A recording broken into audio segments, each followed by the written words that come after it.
Ada beberapa gunung nggak yang udah dijadiin kayak gitu? Yang udah dijadiin tambang, udah jadiin. Mungkin banyak kayak. Iya gak sih?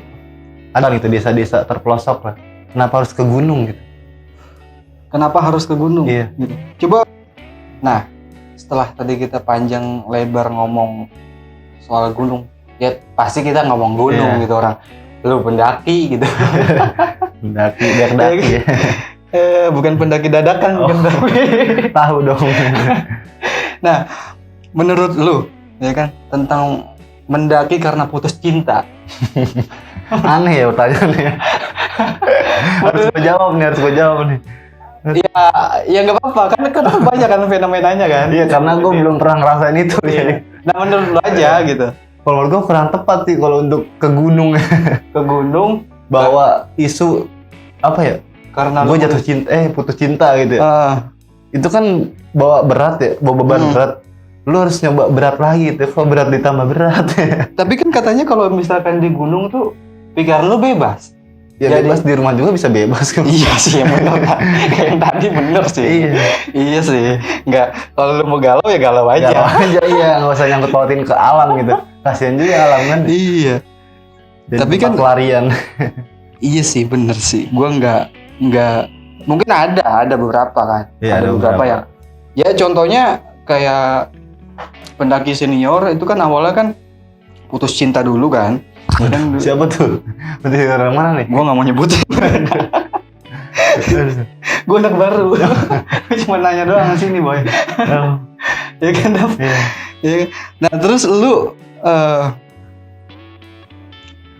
pernah nemuin gak sih pendaki-pendaki yang bisa dibilang buang sampah sembarangan gitu? Sering sih kalau untuk itu ya. Nah itu gimana? Kalau gue sih lebih mengingatkan kembali ya. Tugas lu di sini ngapain? Tujuan lu ngapain? Kalau misal dia batu juga nih dibilang kayak gitu, ya udah lu pulang aja gitu dibandingkan di sini untuk nyampah ya. Tapi itu bukannya ada ini ya, apa namanya?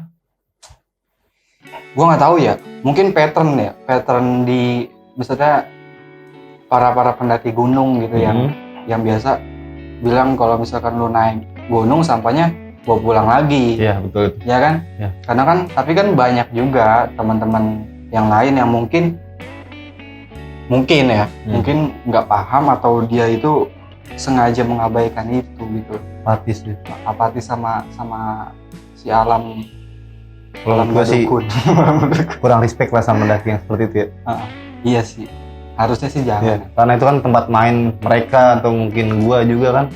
Dan itu dia rela kotorin, itu dia munafik sih. Munafik? Iya. Iya sih bener. Nah, kalau soal isu cagar alam, gunung dan cagar alam yang dijadikan, yang bisa didaki lah, gitu. Kayak di sini di mana? Guntur mungkin. Guntur. Iya, yang Jawa Barat Guntur. Dia kan cagar alam. Dia cagar alam? Iya. Tapi gue pernah ke Guntur. Waduh. Gue nggak tahu. Gue nggak tahu. Gue nggak tahu. Tapi kan dia kan ada ini ya, apa namanya? Ada berapa gunung. Nah, gue dikasih tahu sama orang sono. Katanya itu puncak ketiga yang cagar alam. Iya. Gitu. Itu. Tapi untuk itu kan sama aja kayak ngerusak lah ya. Walaupun itu bukan jalur cagar alamnya, tapi kan itu kan tetap aja kawasan itu kan, kawasan cagar alam. Gue nggak tahu. Ya nggak apa-apa sih kayaknya. Kalau nggak tahu. Karena pada saat itu dibuka kan. Iya. Ya, tapi itu udah kalau kayak gitu apaan sih bang? Jadi peraturan pemerintah atau gimana sih? Mungkin peraturan pemerintah sih. Peraturan pemerintah kali ya. Iya. Yang udah menetapkan itu jadi cagar alam gitu ya. Itu udah ditetapkan sama pemerintah ya. Karena kan ilmuannya lebih canggih ya dia. Iya, kadang-kadang memang orang pinter itu harus bergerak gitu. Kalau misalkan orang pinter yang cuma diem aja, sama aja. Iya, nggak ngerubah apa-apa. Ya orang kayak gue nggak tahu gitu. Karena gue juga awam banget gitu sama hal-hal kayak gitu. Selain di Guntur di mana cagar alam? Yang setahu gue sih Jawa Barat cagar alam Guntur sih. Guntur. Ya. Terus di yang lain? Untuk Jawa Tengah. Gue kurang tahu apa tuh. Karena gue domisili di Jawa Barat ya. Oh, lu Jawa Barat ya. Karena gue Jawa Barat udah menjelajahi semua tuh. Alhamdulillah. Udah. Berarti Guntur juga udah dong? Belum dong, kalau itu enggak gue lewatin apa. Kalau lu Guntur berarti enggak? Enggak. Kayaknya pada saat itu statusnya belum deh. Apa statusnya itu baru-baru ini atau baru-baru? Untuk cagar alam sebenarnya itu dari dulu ya. Dari dulu. Betul. Untuk cagar alam. Cuman karena baru naik mungkin ya cagar alam. Oh, kasusnya baru naik gitu ya. Karena banyak yang terlalu berlebihan itu kan, sampahnya atau apanya baru naik kan. Nah, tadi gue masih penasaran sama apa namanya, sama salah satu orang yang hilang di gunung gitu. Nah, menurut lu? Kalau menurut gue itu dia itu kekurangan ini ya, bekal subjektif lah ya. Bekal subjektif. Ya. Bekal subjektif. Bekal yang dari kita sendiri gitu kan. Oh, dalam diri. Iya. Jadi misalnya kita itu kan sebelum mendaki gunung kita harus belajar manajemen perjalanan kan, kita harus tahu nih apa yang mau kita tuju gitu kan. Dan itu contoh kasarnya berapa lama nih pendakian itu gitu, apa aja yang dibutuhin kan ya. Lu udah estimasi aja lah. Betul. Ya, itu untuk manajemen perjalanan, dan dari manajemen perjalanan lahirlah manajemen packing atau logistik gitu kan ya. Dari situ kan bisa kelihatan. Habis itu baru manajemen anggaran. Oh, ketiga itu yang penting tuh ya. Padahal itu dasar banget sih, basic sih. Itu udah basic banget itu yang harus perhatikan lah. Gitu. Tapi lu punya pengalaman yang gokil gak sih, yang lucu, yang yang menurut lu ini kocak banget, lu sendiri ya? Terkesan sih menurut gua. Apa tuh? Yang nggak bisa lupa. Nggak bisa lupa. Naik ke Gunung Kerinci soal itu. Kerinci. Itu kan dari Sumatera ya? Iya, betul. Sumatera apa sih? Sumatera Barat. Sumatera Barat. Iya, Jambi. Berapa ini tingginya? Waduh, gue lupa ya. 3.800. 3.800 kalau salah. Salah satu second summit. Ya, dan itu salah satu gunung berapi tertinggi di Indonesia. Itu apa tuh? Yang paling berkesan. Kalau yang teman-teman tahu lah ya, Kerinci itu kan dari shelter 3 ini turun ya. Dari shelter 3 ke shelter 1 kan lumayan terjal ya. Dan di situ itu gue lagi bawa tamu tuh. Ibu-ibu umur itu sekitar 50. Lu jadi guide? Iya, betul. Berapa orang? Guide. Sendiri, gue itu berdua posisinya. Walaupun guide-nya yang dibimbing satu orang? Iya, gue berdua. Karena itu kayak ibu gue sendiri tuh kan tamu gue, tapi nah di situ dia itu nggak kuat, bener-bener nggak kuat bawa beban dia sendiri gitu. Akhirnya si ibu-ibu itu? Ya, gue inisiasi kan, yaudah sini ibu, semuanya di saya gitu kan. Ya udah, dia bilang gitu, kamu kuat. Insya Allah kuat gitu. Allah kuat. Ya. Padahal mah dalam hati berat juga ini. Dalam hati ya. dalam hati aja sih. Bangsat. Nah, dari shelter 3 ke shelter 2 itu kan lumayan terjal dan licin ya. Dan itu ngelewatin tebingan dulu satu masalah itu. Dan gue pas turun posisi dari shelter 1, shelter 2, shelter 3. Shelter 3 itu ada tebing. Ya, di shelter 2 menuju 3 kalau misalnya kita nanjak posisinya. Dan itu kan gue lagi turun ya. Jadi si tebing itu dari 3 ke 2 gue nih ngelewatin itu. Dan pas gue lagi ngelewatin itu kan harus merayap lah ya. Harus merayap. Iya, merayap tebing-tebingan. Pas gue turunin 2 kakinya, beban yang gue serahin nih ke tebing ini, akhirnya dia hancur. Saking nggak kuatnya. Tebingnya? Iya. Tebingnya ngerosot apa dianya? Hancur.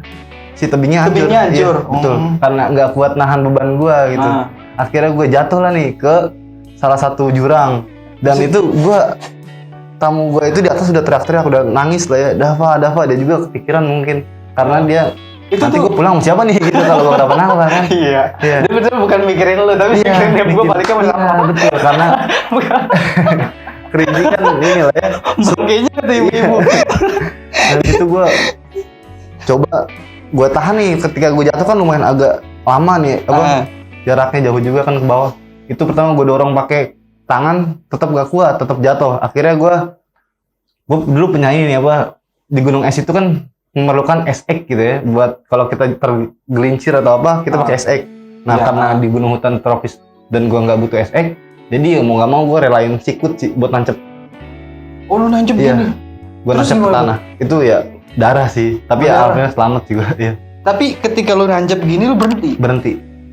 Langsung gue pelan-pelan keluarin alat Arjen lah ya, gue bilangnya. Alat Arjen gue tarik temali, akhirnya gue sangkutin kostel itu kan, pengaman gue jalan pelan-pelan ke atas, buka jalur, gue teriakin tamu gue, ayo jalan lagi.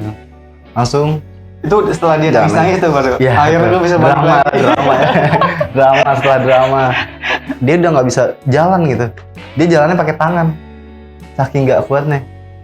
Tunggu sebentar. Ibu-ibunya itu kira-kira umur berapa? 53 masalah itu. Dia udah punya 53. cucu. Udah punya cucu. Iya betul. Kenapa nggak naik curug beda? Tapi semangatnya gokil sih. Tapi semangatnya oke Iya. ya. Jiwa mudanya. Tapi masih memang, tetap. tapi memang dia mungkin mantan iya dulunya itu sering kali naik atau gunung. iya kan sering naik gunung Hmm. lagi. Mencoba Iya. untuk mengingat masa muda. Tapi ini apa? Dari sekian banyak kejadian gunung yang banyak di berita, itu kan menandakan gunung itu bukan suatu hal yang patut untuk dimain-mainkan atau dengan keinginan mendaki yang tidak siap gitu. Nah dari beberapa case di berita tuh kayak orang hilang atau kecelakaan di gunung atau lain sebagainya. Ada nggak sih dari pihak keluarga lu gitu yang akhirnya melarang lu buat naik gunung? Jangan naik gunung lagi, takut. Iya. Ini akhirnya timbul paranoid dan keluarga lu buat melarang lu nggak naik gunung lagi. Kalau untuk keluarga gue sih, gue lebih bebas untuk memilih apapun ya. Yang penting gue suka. Nggak ada kata larang-larangan sih. Agak liberal juga Pak. Kalau untuk keluarga Tapi kan orang tua kan pasti kan punya kekhawatiran kan ketika ngelihat ada orang yang misalkan jatuh ataupun luka itu masih mending, tapi ya kalau ada yang hilang, kalau ada yang amit-amit sampai nggak ada nyawanya gitu, orang tua pasti khawatir dong. Nah, lu punya strategi apa? ya gue bakal jelasin sih naik gunung itu ada bekalnya gini gitu sih kalau gue. Jadi waktu itu orang tua gue juga gue pernah gue ajak ke gunung kan, biar dia tahu gue itu di gunung ngapain sih gitu. Di gunung mana? Gunung gede kan sulit. Lu aja sampai Iya. puncak. Iya sampai adik-adik gue ajak kan. Terus lu punya gak sih pengalaman mistis yang Kalau untuk gue nggak, mungkin gue ngebantu temen nih sama-sama pendaki walaupun gue awalnya nggak kenal ya. Itu di Gunung Gede nggak salah itu. gunung gede? Iya. Yang sekitar estimasi gue nih sama teman-teman naik Gunung Gede itu turun lewat Cibodas tuh gue lintas dari Putri kan. Itu turun itu minimal 3 jam paling lambat lah ya, untuk teman-teman nih. Dan di situ ada orang yang minta tolong buat gue ikut rombongan lu dong, ikut bareng, jalan bareng sampai akhirnya gue turun sampai bawah itu jam 5 subuh. 12 jam masalah itu. 12 jam. Ya. Mistisnya? Nah itu dia minta logistik. Dia minta logistik ke gue. Bang ada logistik nggak? Karena gue selalu melebihkan logistik ya untuk prepare gue nantinya. Nggak tahu kan kedepannya terjadi apa-apa karena gue harus prepare dulu dari bawah nih. Dan di situ gue ada logistik. Pokoknya lu lebihin lah. Iya gitu. Itu gue kasih ke mereka. Akhirnya gue liat kok lahap banget gitu kan makannya. Gue tanya lah, emang belum makan? Ternyata dia jawab, gue lupa bawa logistik. Kok lupa? Padahal itu penting banget. Kok bisa lupa ya? Lupanya dari, ingatnya itu di pos berapa kalau nggak salah kan?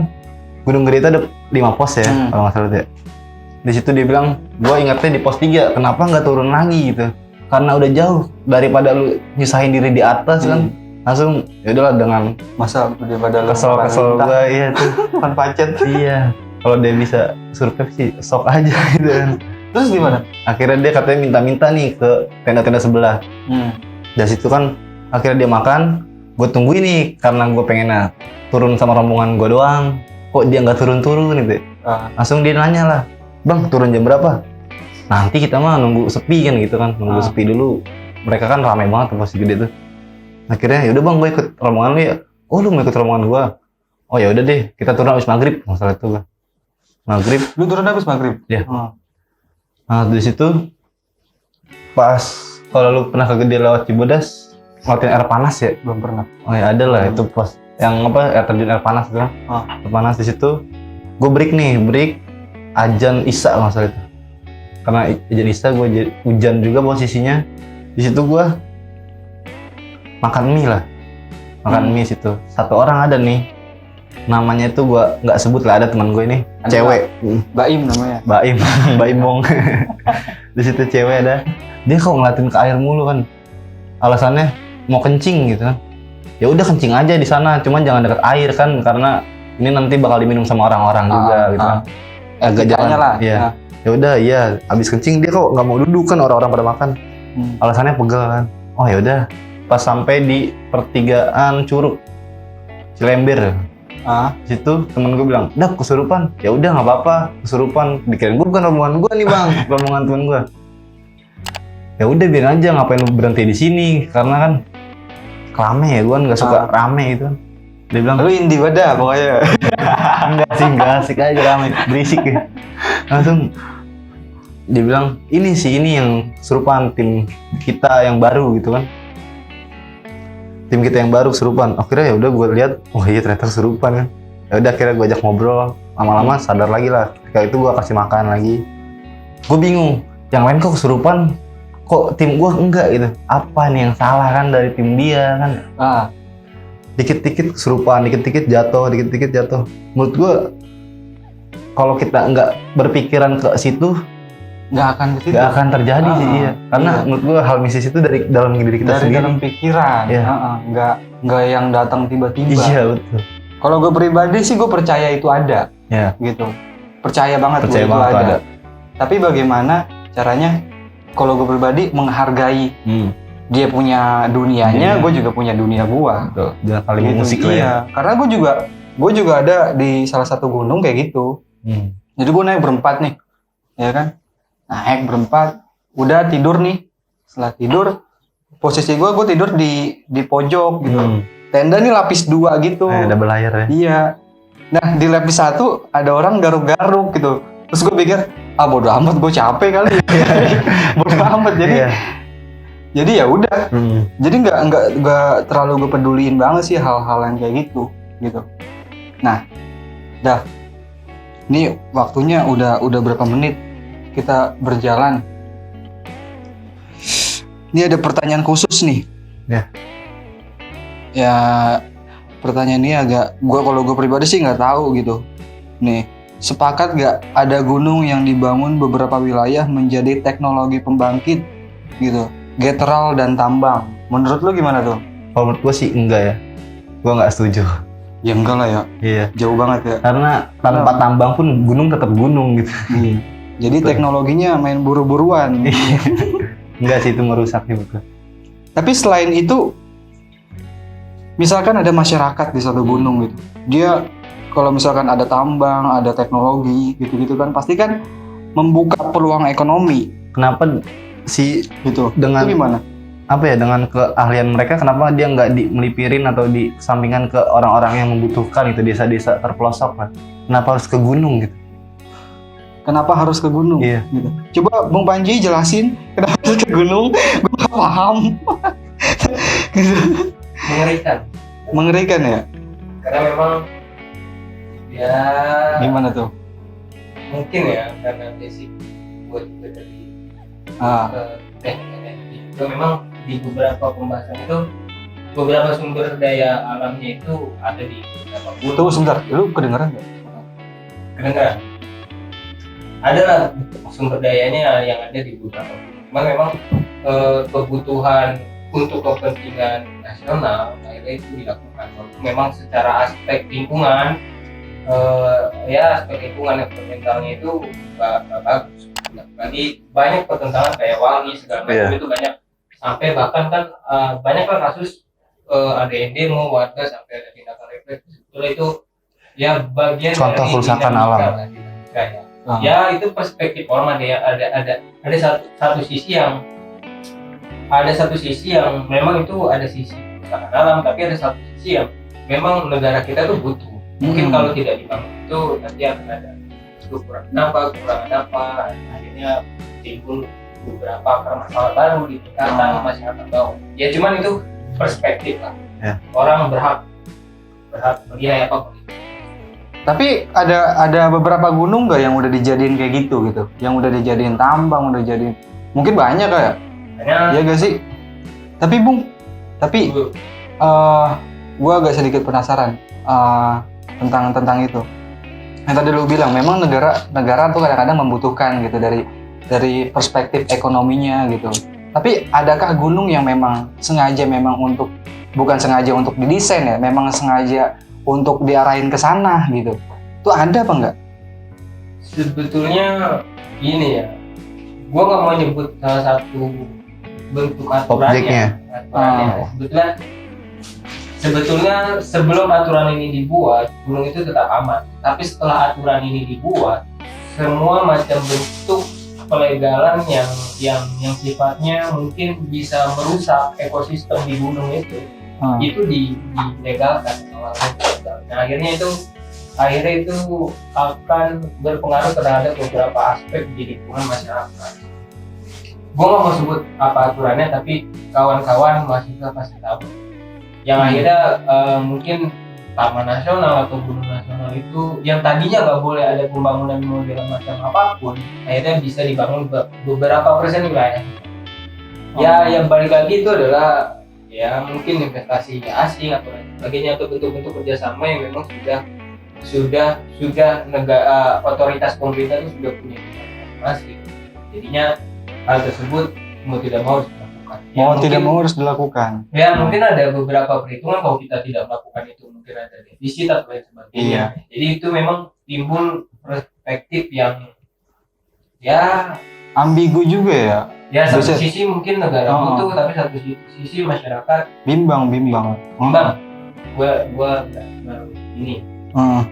Nah, untuk maksudnya harusnya gimana sih sikap manusia gitu terhadap alam gitu? Merawat dan melestarikan sih kalau menurut gue. Apa? Merawat dan melestarikan. Karena banyak orang tuh pengen. Karena tadi filosofi di awal itu ibu. Iya. Betul. Dia yang ngejaga ya. Merawat dan melestarikan ya. Alam itu. Karena kalau misalkan bicara soal alam, kita di sini juga ini alam. Iya. Gitu. Berarti kan nggak jauh-jauh tentang bagaimana kita harus merawat juga dan melestarikan juga, itu maksudnya. Berbicara alam menurut gua nggak perlu didiskusikan ya untuk sekarang ini ya. Yang dibutuhkan itu geraknya. Tapi kalau dari lu sendiri, organisasi lu atau apa gitu, atau komunitas gitu, lu punya kampanye sendiri gak sih untuk menjaga alam gitu? Untuk lu bisa istilahnya kita ini sama alam jangan kebut-kebutan gitu, jangan kitanya udah di kilometer 30, alamnya masih di kilometer 2 atau kilometer 10 gitu, dan kebut-kebutan gitu. Lu punya kampanye sendiri gak sih? Dari aksi sih kalau gue. Dari aksi dari gerakannya gitu. Jadi si orang ini berpikir, oh kita tuh harus misal membersihkan sampah di sungai gitu kan, dengan melihat gerakan gue gitu. Nah, dari kita ngobrol panjang lebar tentang lu udah dari SD udah naik salak, itu sesuatu yang menurut gua di lingkungan gua kayaknya nggak ada gitu. Nah, lu punya pesan atau saran gak sih, kesan untuk teman-teman gitu, untuk karena gua pribadi juga masih belajar gitu, gua pengen banyak belajar juga tentang menjaga nih alam ini, bukan cuma menjaga alam ketika kita di gunung ya, tapi ketika kita berada di sini juga gitu. Menurut lu gimana? Kalau gitu? Pesan gua ke teman-teman ya, bukannya gua menggurui atau gimana pun, kalau lu suka atau lu senang berkegiatan di alam bebas, contohnya gunung lah ya, contoh kecilnya gunung, ya udah lu jangan lupain lah sampah lu diri, itu sih pesan itu ya. yang paling mantap itu ya. Karena kan itu sarana kita semua ya, buat tempat bermain di khususnya orang-orang kayak kita gitu. Ada lagi gak quotes atau apa gitu? Quotes gue sih, lakuin lah apa yang lu ingin lakuin, tapi jangan sampai lupain pikiran sama hati lu. Oh, gitu. Oke, mantap. Tangan lu buat Dava. Gila, keren. Oke, tadi kita udah ngobrol-ngobrol bareng banyak banget sama Dava. Jadi teman-teman sendiri yang memberikan kesimpulannya. Untuk tetap bisa mendukung channel kita, jangan lupa untuk di-subscribe dan didukung terus dan pantengin terus. See you. Paketan kiri. Hah? Oh. Oke.